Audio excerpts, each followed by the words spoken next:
Hi everyone. So today I'm going to discuss one of the many symptoms that I have related to my chronic illness. So this is something called an oxalate sensitivity. It is not something that is widely recognized by the medical community, but it is a very real thing. So I'm just going to briefly explain what oxalates are because a lot of people don't know what they are and why they affect certain people as opposed to others. This can be a very, very broad topic. There are lots of reasons why people are sensitive to it, but I'm going to try to focus on the ones that most apply to me. So oxalates basically are naturally occurring compounds found in plants and plant-based foods. So you're talking beans, nuts, seeds, leafy greens, root vegetables, anything that is plant-based.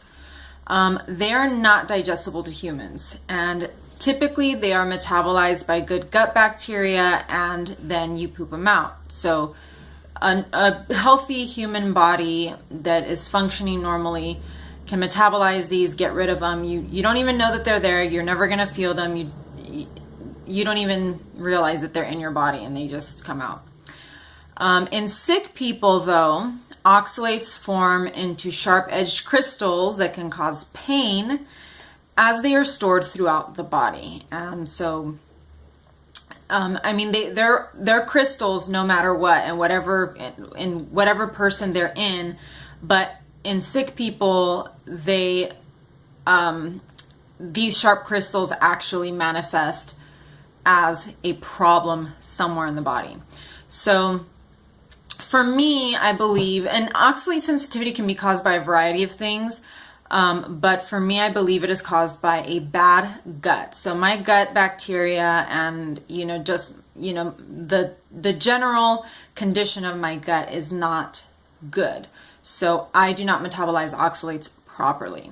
And I think that's probably the more common reason why people don't metabolize them properly, but there are other genetic conditions that can cause a buildup of oxalates in the body. But that's kind of a whole other discussion. What I'm going to focus on is why I have this sensitivity. But if you want to know about those other genetic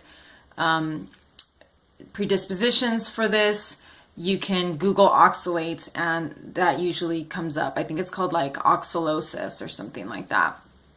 So symptoms of oxalate sensitivity, kidney stones. So some people get kidney stones like over and over and over again until they realize it's an oxalate sensitivity and they have to cut back on their oxalates. Thyroid conditions, vulvodynia, fibromyalgia, candida, and in severe cases, and I believe in genetic cases, kidney failure can occur. So this oxalates can be very, very dangerous for people who are genetically predisposed to this condition. Treatment usually consists of a low oxalate diet, but like I said, for the people that have a genetic predisposition, I don't know much about that form of oxalate sensitivity, so I'm going to focus on mine. So my treatment is basically a low oxalate diet. So if you look up oxalates and a low oxalate diet, it'll give you a list of all kinds of fruits and vegetables, plant-based foods, and their rating on how high they are in oxalates.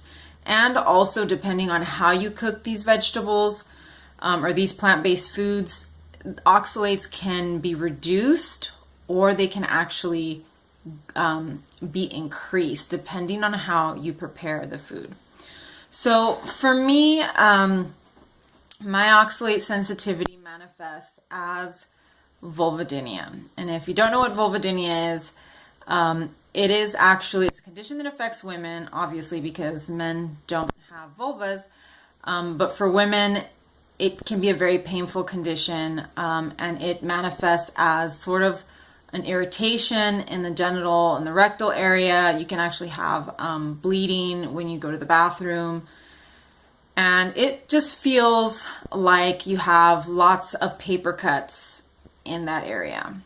So I've had to cut back on my oxalates and I've had to do other things, do a low candida diet. I do some ozone therapy to kind of keep my gut sort of in balance. I don't think I'll 100% get it in balance, but to kind of keep these symptoms from manifesting. So I will do a separate video on vulvodynia and discuss that because I think it's something that's not really talked about, and there's so much more to it, but it is a painful condition that affects women, and there's a variety of reasons that women have it. Oxalate sensitivity is just one of the many reasons, or the many sources of vulvodynia and vaginal discomfort.